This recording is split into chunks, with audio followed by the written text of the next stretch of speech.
ran into somebody who got to experience some people in some robes back in the early 70s.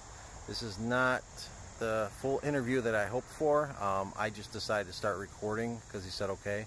I don't think you missed much, but toward the end I cut it off a little early, which again, I don't think you missed much, but hopefully you get the basic idea. So here's the guy's story. Like some kind of a bench there, and they were sitting. There were 4 or 5 guys sitting circular, and they were dressed in black. They were wearing black hoods, black robes. This is like 70, I'd say 71 or 72. But anyways, you know, it was before Halloween, and I just remember more guys were coming. There were like 2 or 3 more, all dressed coming the down same. The trail. They were like coming right up, and they were dressed the same. So I was very afraid. Wait, so the people that were in here with the robes, they had buddies with robes coming down the trail? They were all with robes, and then there were 2 or 3 more coming. And I remember just getting scared. I was a little kid. I was very scared. I just felt evil. The whole thing felt wrong. Well, you said you were, what, 12, right? I was probably 8.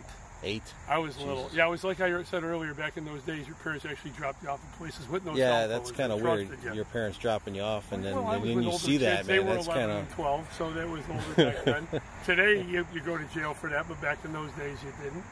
And but I just remembered seeing them, and we were very afraid of them. I was, and it had a bad vibe to the whole thing. Even as a little kid, I didn't understand, but they didn't look right to me. And we ended up leaving. You know, we got the hell out of here. You know, I remember just out we went. I don't remember that. They didn't say anything, or they didn't say nothing to us. They were all older. They were probably in their 20s or 30s. I would think we were little. Could you see their heads, or did they have something over? They had hoods on. Yeah, hoods.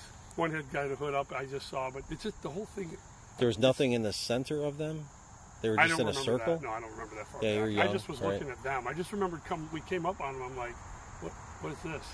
So who are these guys, and what are they doing like this? It must have been pretty quiet. Late 70s, right? So early 70s. Oh, early 70s. Real early 70s. Yep.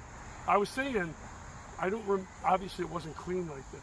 I mean, obviously there's a fence around it. Now, I remember we could see the road right through there. You could clearly see the road. And I don't remember all the graves in the far back there. Well, there'd been a lot of weeds back then. Yeah. They would have been covered. None of that was what I saw. But they were right around in this area because it was right where you came in. And it was, it was just a weird deal. It just felt wrong. I never forgot it, though. It's been 50 years. This was, what time of day? Do you remember? Yeah, it was like later afternoon. Probably right before. Mid-afternoon. It was still light outside.